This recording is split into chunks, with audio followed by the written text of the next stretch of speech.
Every single morning, a quiet murder takes place in your bedroom. The victim is the person you promised to become the night before.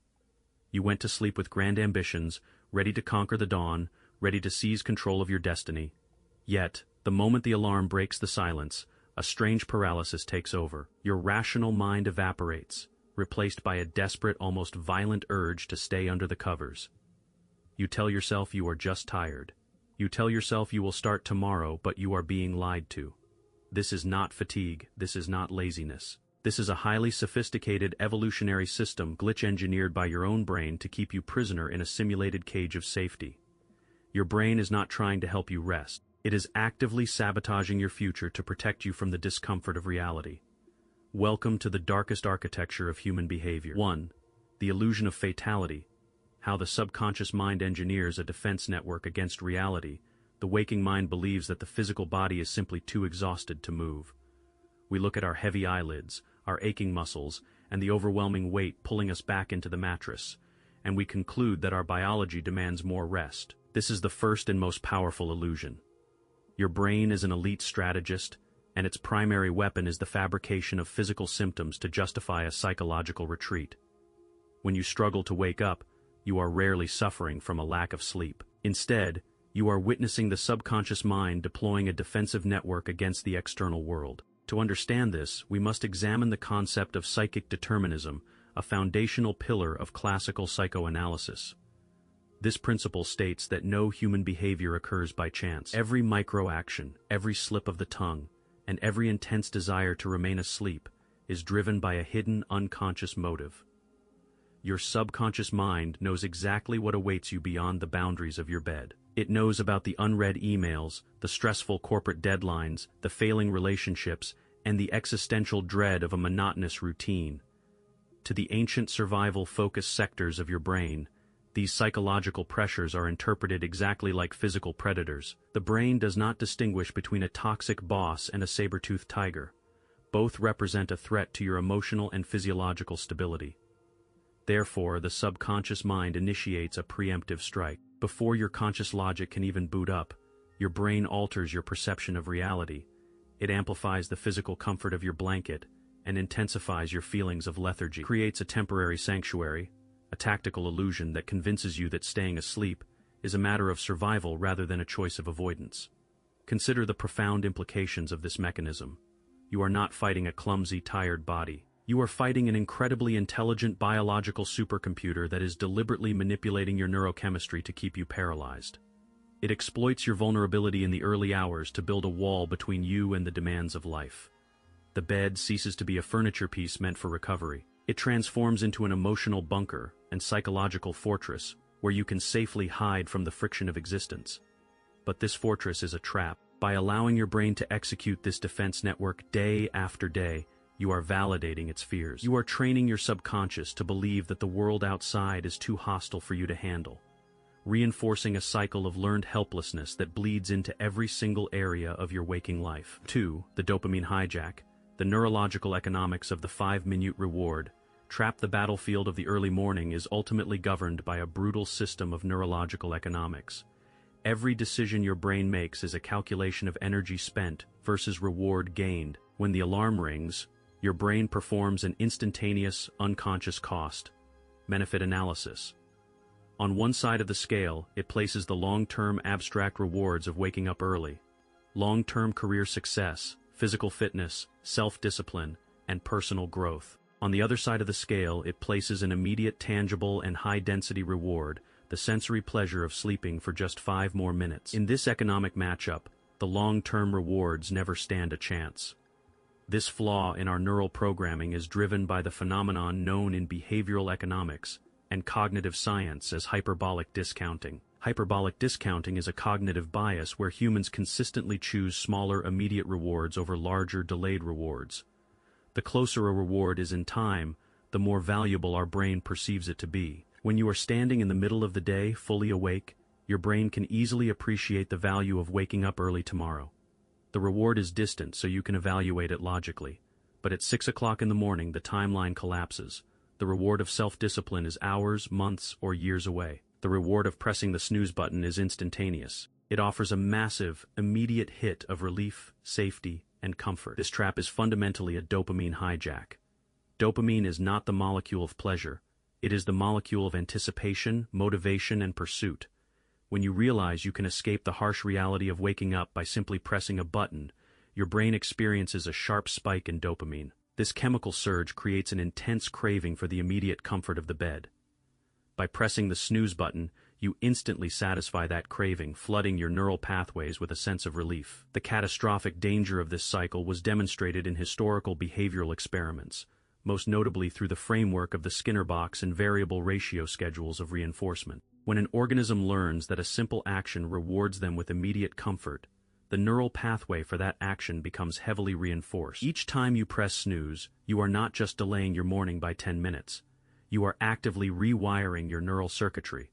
You are teaching your brain a devastating lesson that procrastination yields immediate biological rewards, while confrontation yields immediate discomfort. Over time, this daily ritual of self-sabotage alters your baseline behavior. You become conditioned to seek out the path of least resistance, not just in bed, but whenever you encounter stress, difficulty, or fear in the real world. You become an addict to the short-term escape, completely blind to the long-term bankruptcy it causes to your potential. 3. Sleep inertia and the vulnerability window. The neurological twilight zone where rationality dies the first 30 minutes of your day are not spent in reality. They are spent in a neurological twilight zone known to cognitive scientists as sleep inertia. This is the precise window of time where human consciousness is at its most fragile, and where your rational mind is completely defenseless against your primal instincts.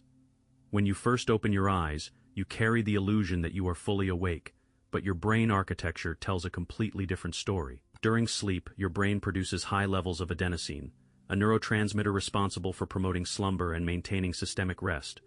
When your alarm violently wakes you up, this adenosine does not magically vanish. It remains pooled within your cerebral cortex, heavily clogging your neural receptors. Brain imaging studies using positron emission tomography have revealed that during the initial phase of waking, global cerebral blood flow is significantly reduced compared to pre-sleep levels. More importantly, this reduction is not uniform. The prefrontal cortex, the seat of executive function, logical reasoning, long-term planning, and willpower, is the absolute last part of the brain to receive adequate blood flow and oxygen. It remains functionally dormant, shrouded in a biological fog, while the amygdala and the deep brain stem, the structures governing raw emotion, fear, and survival instincts, are immediately online and fully operational. This creates a dangerous asymmetry. For the first 15 to 30 minutes of the morning, you are operating with a temporary self-induced cognitive deficit. Your ability to think abstractly, evaluate consequences, and summon discipline is biologically compromised. You are, for all intents and purposes, a primitive organism governed entirely by immediate sensory feedback. This is the exact vulnerability window that your subconscious exploits. When you lie in bed during this twilight zone, your dormant prefrontal cortex cannot mount an argument against the comfort of the sheets. If your phone or alarm clock is within arm's reach, you are placing a tool of ultimate surrender directly into the hands of an impaired consciousness. You cannot reason your way out of bed because the biological mechanism required for reasoning is literally asleep. By failing to recognize this structural vulnerability, you enter a rigged game every morning. You expect your highest cognitive faculties to save you at a time when they are functionally paralyzed, guaranteeing that you will fall victim to the deceptive whispering of your primal brain. 4. The snooze loop catastrophe, the fragmented architecture of induced neurosis. If sleep inertia is the vulnerability window, then the snooze button is the weapon of mass psychological destruction. Millions of people view the act of hitting the snooze button as a harmless compromise, a gentle transition from the world of dreams to the world of awake. In reality, hitting the snooze button is a catastrophic disruption of your neurological architecture that inflicts profound long-term damage on your mental stability and cognitive performance. To understand the severity of the snooze loop catastrophe, we must analyze the structure of human sleep architecture. Sleep is not a monolithic state of unconsciousness. It is an incredibly delicate, highly orchestrated sequence of cycles moving predictably through non-REM and REM stages. Each complete cycle requires approximately 90 minutes to execute. As your body naturally approaches its designated waking time, it prepares itself hours in advance. Your core body temperature begins to rise, your cortisol levels gradually elevate to provide natural energy, and your brain waves shift away from deep delta patterns toward faster alpha and beta frequencies. Your system is systematically winding up to launch you into the day. When your alarm rings, this natural orchestration is forcefully interrupted. But the true damage occurs when you hit the snooze button and close your eyes again. By forcing your body back to sleep after it has already initiated its waking sequence, you confuse your neural command centers completely. Your brain assumes that its initial attempt to wake up was a false alarm, and it immediately plunges your nervous system back down into the deepest stages of a brand new sleep cycle. However, you only have 9 or 10 minutes before the snooze alarm goes off again. When the alarm rings for the second time, it catches your brain right in the middle of deep slow-wave sleep. This creates a state of severe compounded sleep inertia. You have violently fractured your sleep architecture, tearing your consciousness out of a deep biological basement. The consequences of this fragmented cycle are devastating. Instead of waking up refreshed, you experience a state of profound cognitive fragmentation that scientists call sleep drunkenness. The elevated adenosine levels and disrupted neural rhythms leave you feeling groggy, disoriented, and emotionally volatile. This effect does not disappear in an hour. It can persist for up to 4 or 5 hours into your day, severely degrading your memory, your attention span, and your emotional regulation. By repeatedly trapping yourself in the snooze loop, you are voluntarily subjecting your brain to a daily cycle of microtrauma. You are conditioning your nervous system to exist in a chronic state of limbo, never fully asleep, never fully awake, which mirrors the exact psychological architecture of neurosis, chronic anxiety, and executive dysfunction. 5. The weaponization of pain, sound anchoring in the chronic stress response. The final architecture of this morning glitch lies within the very tools we use to combat it.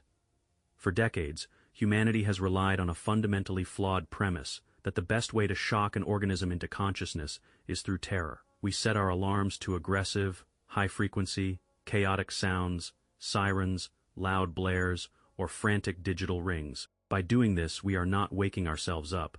We are weaponizing psychological pain against our own nervous system. When a sudden loud alarm shatters the morning silence, it triggers an immediate and violent response within the brain's emotional command center, the amygdala. The amygdala perceives this sudden acoustic assault exactly how it would perceive a ceiling collapsing or a predator attacking.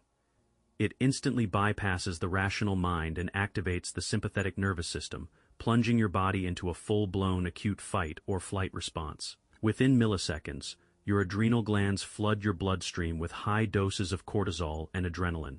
Your heart rate skyrockets, your blood pressure surges, and your muscles tense up in anticipation of physical combat. This is what behavioral psychologists call an aversive stimulus, a painful or deeply unpleasant event used to force a specific behavior. While this massive chemical shock may successfully rip you out of unconsciousness, it creates a severe psychological counter-reaction. Because the human brain is an advanced pattern recognition machine, it immediately links the concept of waking up with a feeling of profound neurological trauma and existential threat. Your bed is no longer just a place of rest. It becomes a psychological trench, an emotional bunker where your subconscious mind desperately seeks to protect itself from the impending acoustic assault. The long-term consequences of this daily chemical attack are catastrophic. By starting every single day with a massive spike in stress hormones, you set a high, volatile baseline for your entire nervous system. You enter the world already empty with your emotional reserves depleted by a false emergency. This chronic morning stress bleeds into your entire day, manifesting as heightened anxiety, irritability, and a profound sense of fatigue before you have even accomplished a single task. To break this loop, we must dismantle this hostile relationship with the dawn. We must replace aversive conditioning with gentle evolutionary cues. By transitioning to progressive, low-frequency sounds, such as ambient acoustic waves or natural bird song that increase in volume over time, we disarm the amygdala. We allow the brain to transition peacefully between states of consciousness, eliminating the survival-based panic that forces us to retreat back into the safety of our blankets. Your inability to wake up early is not a life sentence, nor is it a definition of who you are. It is simply a legacy system error, a survival-based software bug running unchallenged inside your prefrontal cortex. But now that you have seen the underlying code, you are no longer powerless against it. You can no longer pretend that your morning paralysis is a mystery. Tomorrow morning, the battlefield will reset, the alarm will ring, the biological fog of sleep inertia will roll in, and your brain will try to sell you the exact same lie it has sold you for years. It will tell you that 5 more minutes is a reward. When that moment comes, remember that pressing that button is an act of total submission to a glitch. Break the loop, move your phone across the room tonight, disarm your amygdala with a progressive alarm, and count down from 5 to force your body into motion before your brain can construct a defense. The life you want is waiting for you right outside your comfort zone, but you will never live it if you keep choosing the illusion of safety over the reality of growth. If you are ready to patch the glitch and reclaim your mornings, write "System Restored" in the comments below. Let us know the exact strategy you are deploying tomorrow to defeat your primal brain.